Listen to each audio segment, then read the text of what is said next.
Okay. Good afternoon, ladies and gentlemen. Welcome to our webinar organized by CFA Society Poland. Today we will be discussing about investment habits and barriers of the millennial generation. My name is Krzysztof Jajuga. I'm the president of CFA Society Poland. It's my great pleasure to introduce our panelists. I'm giving them in alphabetical order. So Krzysztof Nowak is the country head and consultant Mercer Poland, a very important institution. As you know, Mercer is one of the very important institutions in terms also of advising and promoting and indexing also the situation in the pension system. But we are going to talk also about the pensions, a little bit about retirement, but mostly about maybe current investment of our millennials. The next Good one is afternoon. Akos Salai from Dorsum company. Dorsum is very well known, one of the most well known companies in the CE regions, responsible also for innovations, for fintech, etc., etc. Akos is responsible for the in-house investment academy, regularly lecturing in the area of experts and developers about investment products and practices. So welcome, Akos. Thanks you for joining us for this panel. And the last but not least, of course, last in the alphabetical order, Tomasz Szewczak. Tomasz he's millennial, I believe, so maybe he will share some opinions about this. But currently, he works as retail products development manager at Ion, an innovative pan-European fintech bank. So welcome, Tomasz, to our panel. Welcome our guests. Before we start, I just one housekeeping information is that people who are looking this on online, you can ask the questions on chat. You can just type these questions, and given that we still have some time remaining at the end, I'll try to ask these questions, and we will try to answer all of us. CFA Society Poland in last year conducted very many webinars in different topics. Before it was, of course, in the real world. Now we are forced to do it as webinars, and this time is about millennials, about investment habits of millennials. CFA Society Poland conducted a survey among the students above 20 years old and below 28 years old. So these are younger millennials, I would say, because older millennials are probably over 30 now. We conducted the survey at the last quarter of 2020, and we asked about different investment habits. This is the part of our initiative. We, as a CFA Society Poland, we very much try to promote education, financial education, which we think that's very important, and also investment protections. So this is the topics that we ask our surveyed students and our surveyed millennials is about their habits and about habits and barriers. So I would like to start with some questions that we gave to these students, these millennials, I should say. Not all of them are students, of course, because many of them already graduated. And I would like to ask our guests to comment at least some of these questions, some of these answers. So the first question that we asked in our survey was, do you invest really, dear respondent? And I was a little bit surprised, at least from my point of view, that 50% said, no, I don't invest, but I consider, which is good news that still there's considered, possibly that maybe they don't invest, and there are different reasons for this. We come to this a little bit later. 33%, so one third says that, yes, I invest. They said they're investing, and we will say about assets they invest in later on. And 17%, which is really a surprise for me also, 17%, so it's 1 out of 6, said that no, I don't invest, I don't consider investing. But there might be different reasons for this. And the question is, there are so many people that do not invest. We ask them, what are barriers? Why do you don't invest? Are there any barriers? And 64% said, which is, quite expected, not enough savings to make investing worthwhile. So they don't simply have savings yet, maybe, so they cannot invest. 51% said they even not have enough income. Yeah, income is divided between savings and consumption, of course, but not enough income. And 49%, and that's striking very much, not enough knowledge even. So, which is, how can we change this and how can we encourage young people to invest given that they would have enough funds, enough income, enough savings? So how can they change this savings into investment? How can we encourage them to do it? And I would like to start with Akos, maybe, if you can comment on this. How can we encourage? What to do that they could invest more than now? Do you have any opinion? You can compare this maybe with Hungarian millennials if you have some knowledge about this. Okay, Akos. Yes. First of all, thank you for having me and for the opportunity to represent Dorsum. I think this is quite a complex topic. What we found, we actually do quite a lot of research with Dorsum, and what we found that one big factor on why these millennials do not invest is the lack of knowledge regarding investments, which is connected to what your survey found. But it's not just the knowledge connected to investments and how stocks and bonds and these instruments work. Um, we believe it's also the understanding of how they should calculate for the future. They're afraid of losing money, and also we found that quite a lot of people have bad past experiences with investments. Someone whose mother lost a lot of money, or someone in the family lost a lot of money on a scam, probably, and now they are afraid to invest in general. So this bad experience and lack of knowledge is one of the factors. And I think another really important factor is the lack of access to millennial proof solutions. So in the region, if you look at what digital investment solutions are, I don't think there are a lot of solutions which are compelling to millennials, which have a UX and a proposition similar to what you see with other apps that millennials use every day: Airbnb, um, um, Uber, Facebook, Spotify, Netflix. So they're used to these UX-based solutions, and I think especially here in the region, we need to focus on providing these solutions for them, as we see in the US or in the UK or other more developed markets. These solutions have already appeared, and um, they are actually providing a competition to traditional providers. I also think that how we could change this. So thinking about a future and how we could get millennials to invest. One of them is obviously focusing on education, and I think that financial and investment providers do need to take the lead on this. And of course, the public education, for example, here in Hungary, does not really focus on financial education. But I think investment providers should also take responsibility for this. And they are actually motivated in this because we found in our research that more sophisticated clients who have better knowledge with investments actually do make more money for the banks because they use more sophisticated products, they trade more, they have more transactions because they're more confident with their investments. So I think this can be incentivized for providers. And probably not just generally on investments and stocks and bonds and how these securities behave, but also on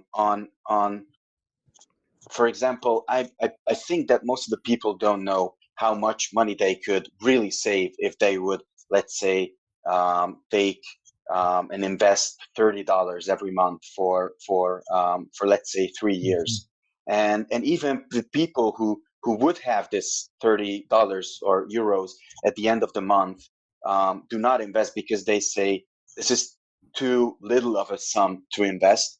But I would actually disagree. I actually think that it's even important for them to invest, to save towards their goals, and to have a savings for rainy days or for harder periods, which we see here now during this pandemic. And I think as it actually is a really bad thing for the economy. But in the future, I think a lot of people who have lost their jobs and saw how important it is to have this saving, and will now probably save more and prepare for situations similar to this.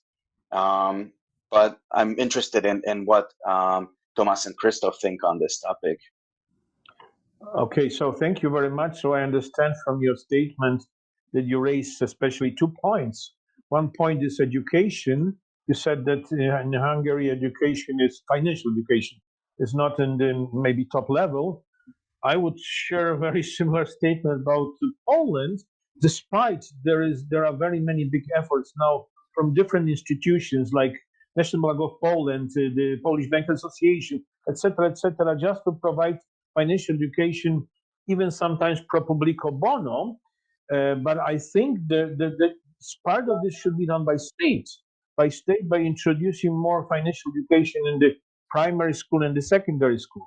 And second thing that what you said, it's that there's lack of customized, well, I would say customized investment in the sense that they are looking maybe for something very special, millennials, and this is not being offered by financial institutions. And I think that the problem is on the side of financial institution, that they should probably investigate the market, and they should see that there are such needs, and propose something like this.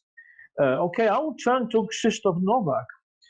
You advise as a mercer to corporates and to employees, including also younger employees, I believe. You advise for retirement mostly, pension. But what's your opinion on these barriers, and then maybe what could be encouragement for investing generally by millennials? Okay. As you said, our role is probably a bit different because we are working primarily for corporates, which means that those are corporates who set up pension schemes for the employees. Of course, the interest of corporates is simple. To have as many employees in the plan as only possible, which means that communication and let's say also education is part of this story. However, I don't want to be a bit controversial, but I should say that education, this is something which is very important in this process. However, we shouldn't expect anything just now or very quick win just because of education. As also Akash said, this is we should probably start from primary schools, secondary, and all the education journey, having at the end people who are a bit better prepared for investments. However, our view and most opinion is more about corporates because they are center of long-term savings as far as we are talking about pension schemes. And this is also, I think, interesting to understand that the biggest part of assets who are available on the total capital on the global capital market, they are coming from long-term corporate schemes or private pension schemes. This is a lot of experiences in Europe, Denmark, Netherlands, also out of Europe, the New Zealand, Australia, and this is a combination of two factors. However, in every of those factors, the corporate, the company, the employer is in the middle. I mean, this is the combination of mandatory private pension schemes, like, for example, in Poland in the past, or still open pension funds of the second pillar, or mandatory corporate plans or auto-enrollment pension schemes. So this is the case of our Polish PPK schemes, UK auto-enrollment or KiwiSaver in New Zealand. So if we would like to have really huge assets on the market and having millions of investors, regardless the age, we should be more thinking about employer, more about corporates and their role in the process. So attracting employers to set up plans or to design the pension law in the way where the plans are, sorry for saying this, are mandatory or quasi-mandatory, because this is the real generator of assets on the capital market. Okay, thank you. I will turn now to Tomasz because I don't think that Tomasz has problem with education. You are one of the experts in financial education. You know how to invest, etc., etc. But could you tell me and tell the old people who are watching this, when you contact other people in your age, would you share the same opinion about their approach to investing? So that they don't have enough education, or they don't have enough money. Is it confirmed by your maybe observations? Yes, that is correct. And hello, everyone. It's my pleasure to be here. Now, the observations are correct, but I think we should dig a bit deeper to learn the true reasons on why such answers are being given. And in my view, the true reason is that what we have done as the financial services industry is we have left these people by themselves alone, and we have not created an ecosystem which would allow them to overcome those challenges. What I see as 2 points to build on what other colleagues have said is that as of today in Poland, we have two major blocks or two major challenges which we should face as the industry to learn how to support and how to actually deliver meaningful investment services to clients. And I'm happy to elaborate on that on later stages of this webinar. And those two are that, first of all, as a person looking for investment opportunities, you are only given an option to contact your direct advisors at the banks, your maybe financial advisor, maybe your family, but generally corporations or agents who are not working on the benefit of the ultimate investor. We have an industry which is driven mainly by commissions, by sales plans, and we have still not developed the role of someone I see as a financial planner, being who would be an investment professional working on behalf of the investor themselves. Now I look into examples from countries like France, where such a setup is very prevalent and very supported by the end customers. And second challenge we have still not delivered as the financial services industry is the availability of long-term and affordable investment solutions. Because otherwise we can only force the end client to navigate through a wide array of brokerage platforms, investment funds, what have you, and then with no centralized system or platform to plan the future, and also to enable saving from low sums of money. And from myself, as an observer, these are the two true challenges which we as professionals, as academics, and professionals in the financial services industry should think about and should fix to move the popularity of investments forward in Poland. Okay, thank you very much. I'm coming to the next topic that we asked our millennials, and this was about financial goals and also which types of assets they invest in. And in terms of financial goals, it's not very much surprising. It's surprising for me in one matter. I will mention this. First of all, they said that 50% of them say they want to invest, save enough to retire when we want to live comfortable. So that's a very nice statement, because despite that they are young people, they think about future. So that's a good statement. 45% said that when they have money for an apartment house, which is obvious at this age. One of the first priority goals is having apartment goals. Then 43%, maybe because this was during pandemic, they said saving money for unexpected expenses. So some kind of safety measures. 32% having enough to travel. And what was surprising to me, they didn't mention, maybe this is because the attitude is changing, they didn't mention one of the very important financial goals, which was always considered, providing education and good life for the children. So they didn't mention they care about the children in the financial goals. Maybe there's a change, sociological change. So I would like to ask you to comment this, and also the next question to us is related.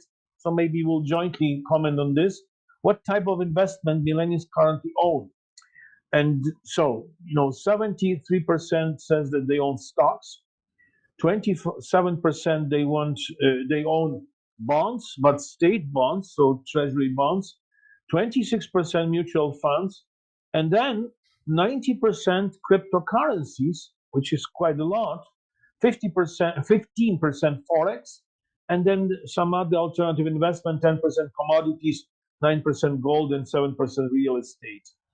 And that would mean that that we can comment this in terms of how they see long-term investments, what are the main goals, but secondly, what type of investment they own. How about the risk of these investments? Would you like to comment about? Maybe I'll start with Krzysztof, because I know that you also, when we speak with your corporates and with the other people, you care about the risk attitude, right? So. Yeah, I fully agree that this is a bit surprising, also for me. But this is probably the question of generation we are talking about. So I mean the young people, because when again, based on Mercer experience, working with let's say a bit older populations, generations, employees, typically. We will not see so many, let's say, openness for taking the risk of investments. Typically, long-term investors in pension schemes are trying to avoid, or at least to understand, or probably better to avoid any kind of risk related to investment, which means that they are looking for guarantee of returns or zero risk investment, of course, which is not possible or difficult to find on the market. So looking at the percentage of equities or individual equities in the investments, more than 70%, this is absolutely a unique situation for me.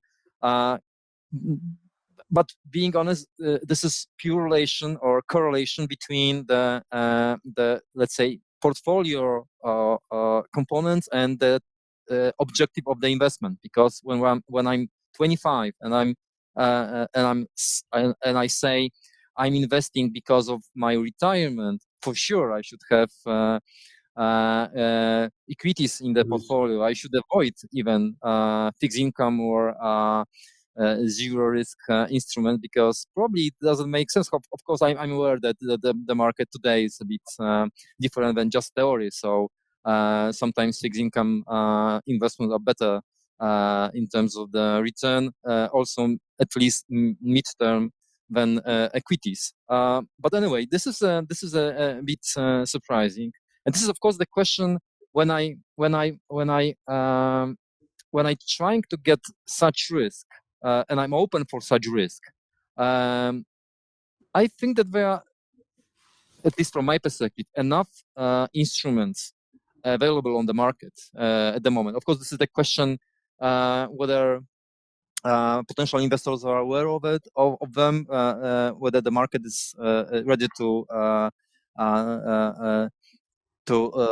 offer them the real attractive investment options, because this is what we said, what we said a few minutes ago, that this is also the question of assets which could be invested on the market. We are not talking about millions of zlotys or 100,000 of zlotys. We are talking rather about few hundred zlotys per month as the permanent investment, which means that this is not easy to find good, profitable, efficient investment. So this is rather the question. But again, I'm a bit surprised. And being honest, I don't believe really that this is this 50% of people who said we are interested in investing assets because of retirement, that this is true and fair statement. This is rather the statement meaning that I'm a bit afraid what could happen in the future, because I don't believe in the pension system, especially I don't believe the government who promising something for the future, because I have a lot of experiences, a lot of situation around me which shows absolutely something different. So maybe this is something like, fear, and this is their reaction. However, I would rather say that they are investing because of future spendings like houses, flats, and things like that. Yes, I think you might be right, because also 43% they say they want to save money for unexpected expenses. So they think that future is very much uncertain. They mention, of course, retirement, but they also think about having some safety cushion for the life, simply to live comfortable, given that they also want to travel, right, which costs some money. Akush, could you comment on this, on types of assets, or maybe these long-term financial goals? Yes, I would be happy to. So first of all, on the goals, I think that I'm not surprised by, or I'm actually pretty surprised with the number of how many people said that millennials actually thinking about saving for retirement, because this is a generation which is facing so much uncertainty, and that is probably why 43% said that they are saving for a security fund, or for a fund for bad situations. So that is why I'm surprised on this number of retirement. I haven't even thought about saving for retirement yet, because it just seems so far away, and so many things are going to happen until then. But what you said, that it is surprising that the child education isn't here on the list for millennials. I think that this generation is a generation which is much more selfish than other generations were. They are living in this age where we want everything, and everything has to be about us, and we get these personalized solutions from Spotify, from Netflix, from everyone. So I'm actually not surprised that child education isn't here on the list. And then the other topic on what investors or millennial investors own, I think that the 73% of individual equities is, again, not surprising, because they are young and they have to take risks. And with the crypto being 19%, I think that's again not surprising, because it's a hot topic. On social media, it is a hot topic. Everyone is influenced to invest in crypto, invest in individual stocks. What with crypto, I think retail banks and the investment providers need to step up their game in the region, because they are falling behind. You can get crypto on Revolut, but you cannot get crypto with your retail bank.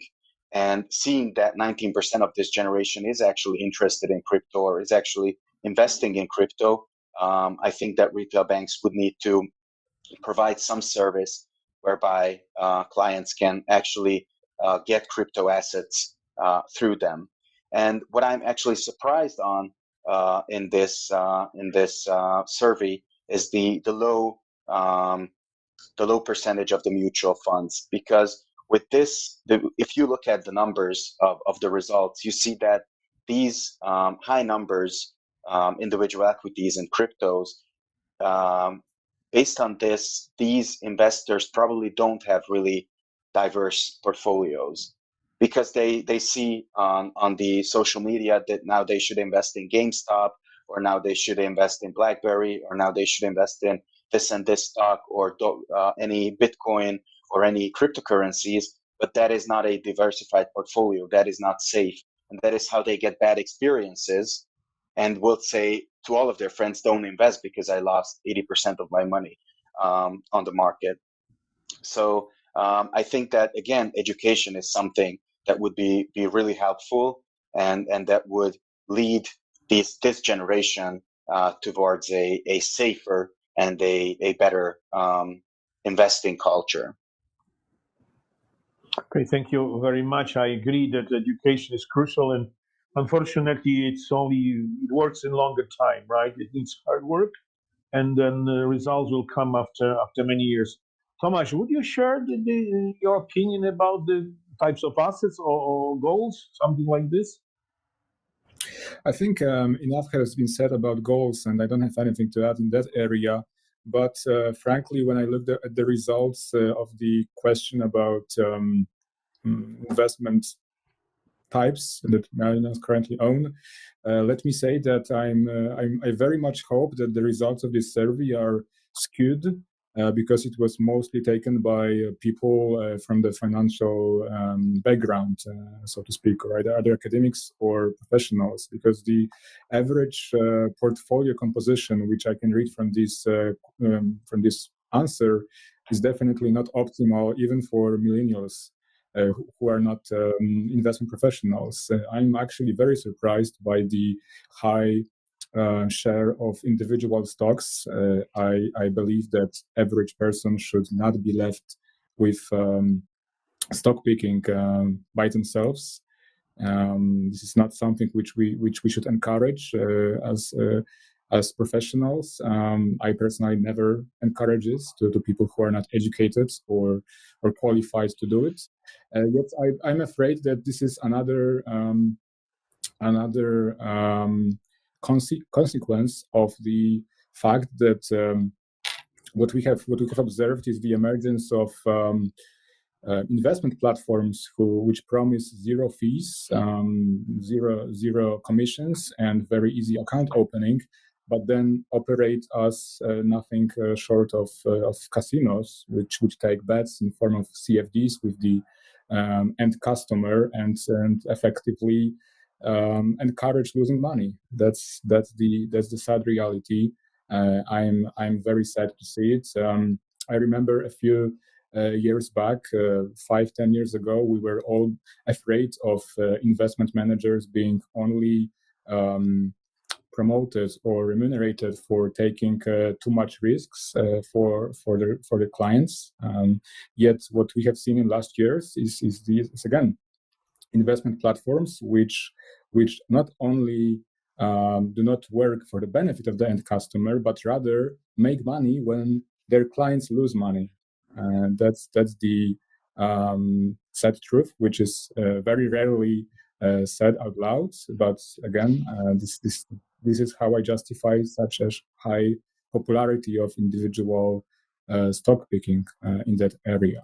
Now coming back to education, I think education is of course important, but I don't think we will ever reach a stage where we will teach the general population all the risks and all the opportunities of the investments. Personally, I took courses in biology, chemistry, and such at high school, but I still need a doctor whenever I get ill.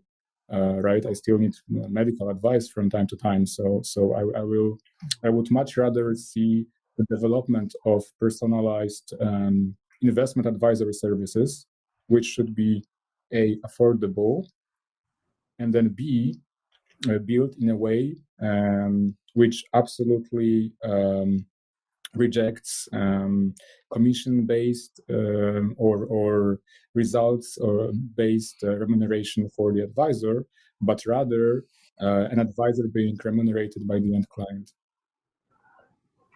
Okay, thank you very much. You touch the topic that I want to move to now about advice.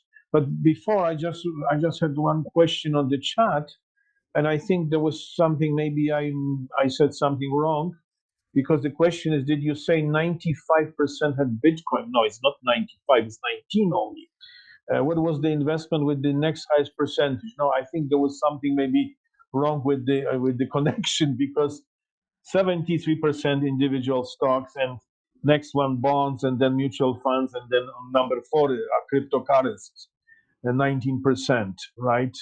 So the panel still thinks that is normal, as this in chat says, normal investments, normal, classical, like stocks and bonds, they are dominating definitely.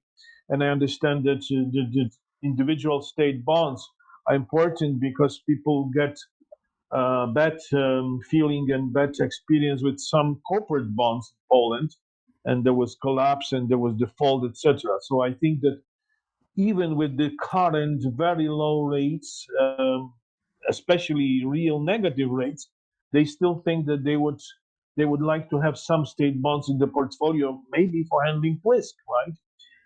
I'm going to move to advice question, because you mentioned, several of you, maybe all of you mentioned this advice as kind of part of education.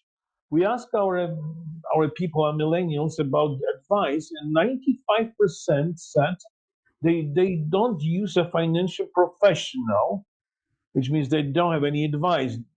Whoever is professional, would it be advisor employed by bank, or would it be maybe independent advisor, which I'm going to mention in a moment. And also 50% is not familiar with robo-advisory. So we are slowly moving also to these issues of fintech issues, etc., etc. Well, should we change this in the future, and is it possible to change in the future? I am very much in favor. Thomas mentioned financial doctrine.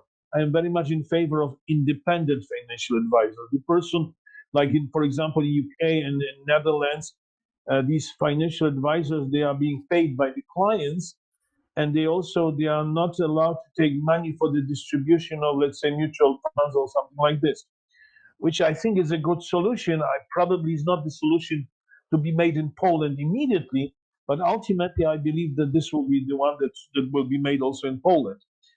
So that's one thing, and I would like you to comment on this. But the second thing is about this robo-advisory, especially, they haven't heard about this, or they are not familiar. They maybe heard about robo-advisory, but they might not even understand what kind of robo-advisory we do have. Would it be full robo-advisory, just clicking on smartphone and the transaction goes on, right, with the advisor of some system? Or would it be I call it semi-robo-advisory, where everything, all the calculations, all the scenarios are being produced by computer program, and then there is a human who is the link between these different possible scenarios and solutions and the client. So I would like to ask you about what do you think will be the future? Will we go to the full robo-advisory? Would we have independent advisory? Just comment on these two things, right? Who wants to start? Akos, you likes to start? Because this is also about fintech, at least the second part of the question, right? Yes, happy to start. So just to start off, I really strongly agree with what Tomasz said in his last part, and I really do believe that that this number that we see is in strong connection with the lack of this independent and trustworthy financial advice here in the region. And I think it's a general thing here in the region. So just as it is in Poland, it's here in Hungary. Because we do a lot of research on how things in the USA are panning out in this sector. I'm quite surprised to see that 95% do not use a financial professional, because in those numbers, this is just much lower, and much more people are depending on people to get their investment advice. But I think this is something that we are heading into that direction, and we need 5 or 10 years to get there. But I think we're on the track to encourage people to use financial professionals. I think that the 50% not being familiar with robo-advisory is the lack of access to robo solutions. So I wouldn't say that the market is full with robo solutions where I could, without any knowledge, invest easily.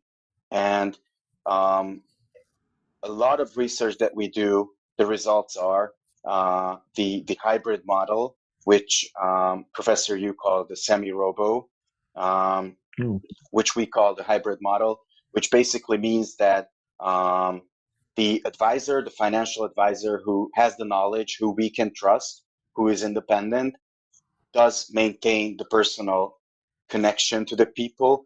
They do give the advice, but they are supported all around with technology, and even the communication with the client is supported by technology. So they can FaceTime with their clients, they can chat their clients can ask questions. So everything can go digitally, but in the middle of the service model, we believe that the right solution is to keep someone who has the knowledge and who we can trust and who we can build personal relationship with, and who will guide us through our life with their financial support and their support with our investments. Thank you very much. I would like to ask Krzysztof now, because you have experience with advising for retirement and stuff like this. Do you think that these changes, these technological changes, would be also relevant for retirement advisory or something like this? I strongly believe that this is the only realistic approach, even in corporate pension schemes. Because being honest, I don't believe. Sorry for saying this. I don't believe in any kind of independent financial advisory services in Poland, because maybe if I would be 20 years younger and it was 20 years ago, maybe I would say, okay, this is still the space for such move. However, now we are in the moment in our history where we didn't have any kind of independent advisors in the past. We have just financial advisors who have been working on commission basis, and they sold products for when they got the commission from financial institutions. No trust, no client interest at first position. So this is the real life. And being honest, this is my experience. I'm an advisor. I'm getting money from my client. I'm paid just because of time I spend and knowledge I have and provided to clients. So I've spent hours talking with clients about our remuneration, our fee, our hourly rates. This is not theory. This is not also the Polish situation, the unique Polish situation, but this is very difficult to get money from individuals for financial advice. And I strongly believe that this is probably too late to having this kind of revolution in, let's say, accessing financial markets and financial products. That's why I strongly believe in robo-advice, any kind of, let's say, automatic advice, which make the process more efficient from both sides, investor and advisor. Because can we imagine the situation where individual investing 500 zlotys per month is able to pay 1,000 zloty for advice for, let's say, 3 hours of conversation or recommendation of portfolio. I think that this is not possible. Maybe I'm wrong. I would like to be it will be good to be wrong. However, I think that we should find something like alternative. Of course, independent financial advisory business and services are really needed because we don't have so many of them on the market, or at least they are very, very difficult to achieve, especially for people who are investing just hundreds of zlotys, not hundreds, thousands of zlotys.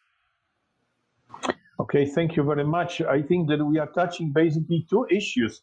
One issue is, let's say, ethical behavior of financial advisors, and trying to get to the model where where these things are being, especially the things like in UK or Netherlands, that you are not allowed to take money for distribution of mutual funds, etc. That's one thing. And I would disagree with you in the sense that I think it's too early for this in Poland. Not too late, but too early. We are not prepared, I think, for this in terms of regulation, of course, etc. So that's the second thing. And then of course, our issue that we discuss is robo-advisory, is automatic advisory. We would say that with the current state of technology, Akos mentioned the hybrid, or I call it maybe semi-robo-advisory. With the current state of technology, we are probably not in the position to move fully to full robo-advisory. But the technology changes. There are better algorithms, etc. Some people said that maybe these robots will be more ethical because they are not imposed by other constraints, which could be true for human advisors, right? Tomasz, what's your point about? So first of all, I have a optimistic conclusion from one of the last questions. So if we all agree that there are no independent and fair advisors, investment advisors in Poland, and then we hear that 95% of respondents don't use financial advisory services, then it's a good sign, right? But then keeping talks aside for a minute, I'm a huge proponent of the hybrid model of robo-advisory. I think we will never, and we should never, give such an important subject of our life as finances just to machines. It will always be a person behind it. But to touch to the availability and affordability of investment advisory services, of course, such services will not be cheap. They will not be free. They cannot be free. However, what we have observed is that there are companies which try to automate or make the life of investment advisors easier by bringing them B2B platforms where they can much more easily set up portfolios for their clients and then monitor them later. It allows to bring the costs of running an independent advisory practice much lower in countries like UK, France, and Netherlands. Now, what I believe will be the first step into that direction is actually bringing hybrid robo-advisory to the market. We have seen it happening in Poland already. Unfortunately, by just a few banks right now. I have ING in mind. We as Ion Bank have also developed a service which is a hybrid robo-advisory service, which starts by assessing the situation, personal and financial situation of our clients, and then making a recommendation of portfolios which are most suitable for a given person. It is semi-automated in terms of gathering the data and applying logic to recommend the investment portfolio to the client. However, there is always a person behind it, which makes sure that all the investment decisions and rebalancing of portfolios is made in a proper manner. Okay, thank you very much. I'm slowly moving to the end, but I have a last question, or maybe last topic, which is about future. I mean, we discussed future in terms of robo-advisory, etc. But I'm rather would like to get your point, your vision about the future in terms of investments. We are talking about millennials. This survey was among young millennials, so between 20 and 28 years. So no, the older millennials between 30 and 40 years old. But we already have so-called, I'm sorry for the word, but this is used, Generation Z. With Generation Z, the people born after 1997, maybe 1998. I teach at university, and these are our students. And these students already, at the end of the bachelor studies, maybe they go for master studies, and they have different vision, maybe that millennials. Somebody of you said that they require everything. They should get this. They expect this from state, from maybe from the parents, etc. What do you think? What your maybe kind of not forecast, but maybe kind of scenario that could happen in terms of these younger people? They go to the markets, and they have the situation now. There's pandemic situation, so not good, except that maybe you are in some sectors, some branches, some industries that actually benefited from pandemic situation. They should not expect too much help maybe from the parents. Their parents would be millennials probably, right? Maybe older millennials, I should say. They should take care of their own retirement, not necessarily only about the children. Even you saw the financial goals, there was nothing about children in financial goals, right? So how do you see this future? All of you can mention this just as the final takeaway for our audience. Who would like to start? It's a difficult question, I know, but always, the forecasting is very difficult, especially when it comes to future, right? And we are talking about the future, not very long future. We can talk about next years. Okay. I'm happy to start. If Thomas will start. Okay, good. Okay, so actually, all the drivers, all the observations and trends which you have mentioned, Professor, these are signs which these are all reasons why we have a ground to move further in terms of financial services provision to the end customer, because all those Generation Z young people, they are very much used to doing everything through the smartphone. And as trivial as it may sound, it actually allows the financial industry to drastically reduce many of the costs and consequently reduce the charges and prices for the end customer, meaning we no longer have to maintain costly branches and agencies in city centers. We no longer have to employ an army of bank tellers just to do simple stuff. We can automate it and make it more affordable for the end customer. So what I personally expect over the next 10 to 15 years to happen is that we will have this segment of people who are not financial professionals, but they have gained access to affordable and convenient investments through their smartphone, which is completely okay. There's technology to make it secure, that there's technology to make it compliant and ethical for the end customer. Then we will have a segment of people who are more used to speaking to a person at least once a year. And I still hope that in Poland we will have this profession of fully independent financial advisor, financial investment doctor, whatever we should be calling it, to provide human touch to investments at least once a year, and that person will be remunerated by the end customer. However, we'll be able to keep it affordable by using platforms and tools designed specifically for them. And then, last but not least, I hope that there will be a small segment of people who are either educated in finance or they have spent enough of their time doing own research to make individual stock picking worthwhile for them.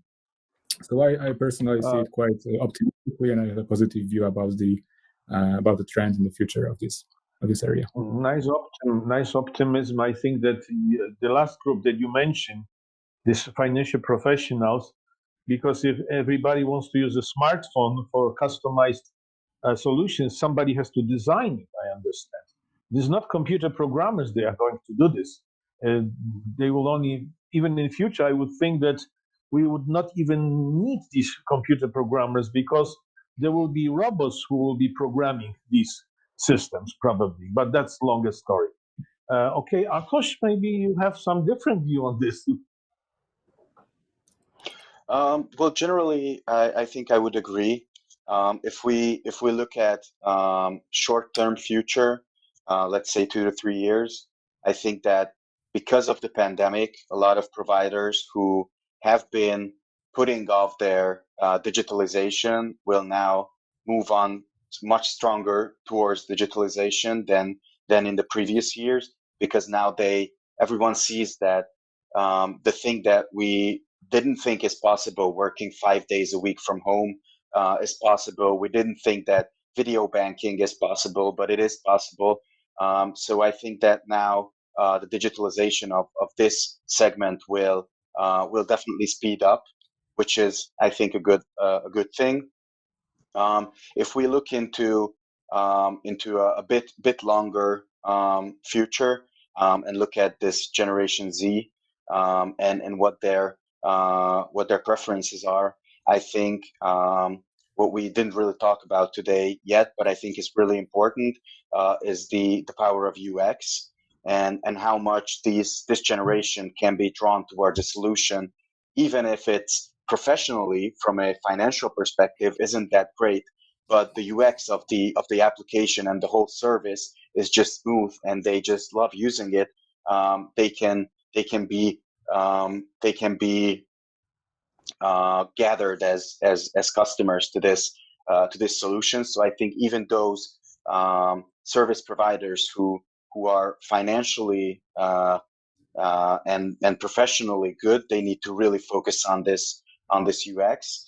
And in a long-term future, I believe that the power of big data and the power of AI is something that is going to definitely impact this investment service world, and is going to definitely help, if we say that this hybrid model will remain.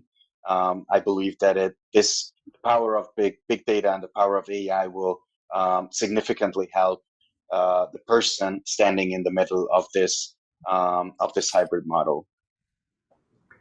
Thank you very much. I will agree with you about the role of AI, machine learning, big data. The only thing is that there has to be, since the AI and big data are not very highly explainable, and I would still believe that end users should understand many things. So we would need person who is between end user and system and machine learning system, whatever, just to explain and to show whether the system is robust to changes. Because I still believe that we get now we know about pandemic now, but we are going to have something new in the future. And the question is, these systems should be also robust to this something new, whatever new will be, geopolitical issues, or I don't know really. That's the matter of these extreme risks. Krzysztof, I would like to ask you now on your comments as the final comments. No, it will be final, but very short. I fully agree. Maybe just one, because I believe strongly in technology. I think that technology will change our world, and of course, it will change also thinking about investments, which means that there will be much more flexibility in everything what we do. Accessibility. I mean, this is not just about the global market. This is also about local market. We even do not understand or do not know and see at the moment, because flexibility and technology means that there will be some new markets for sure for investments. And I also strongly believe in automatization, let's say, or robo advisory business, regardless whether this will be real people behind the machine or not. I think that from my perspective, I even can imagine that we will not be necessary in this process, because this is this is just type of thinking, and machine could learn to think and to advise. Maybe not like humans, but this is the future. So of course, very difficult to predict what could happen. But I'm optimistic as far as investments are concerned. Fully optimistic. Thank you very much. I share your opinion in the sense that when really from machine learning we go to really artificial intelligence, because we don't have artificial intelligence yet. We have just algorithms and machine learning that were known for ages. Now with the computers, they can be run in very short time, etc., etc. So with this, I would like to thank you very much for these statements, for the participation. Krzysztof Nowak, thank you very much. Akos Stalaj, thank you very much. Tomasz Szerzak, thank you very much. Good luck also in your investments, of course, in your personal investments, and good health. That's very important. If you are healthy, then investment will be also healthy. Thank you very much, and thank you, audience. Thank you very much. And I wish you all the best. Thank you. Goodbye. Thank you. Thank you.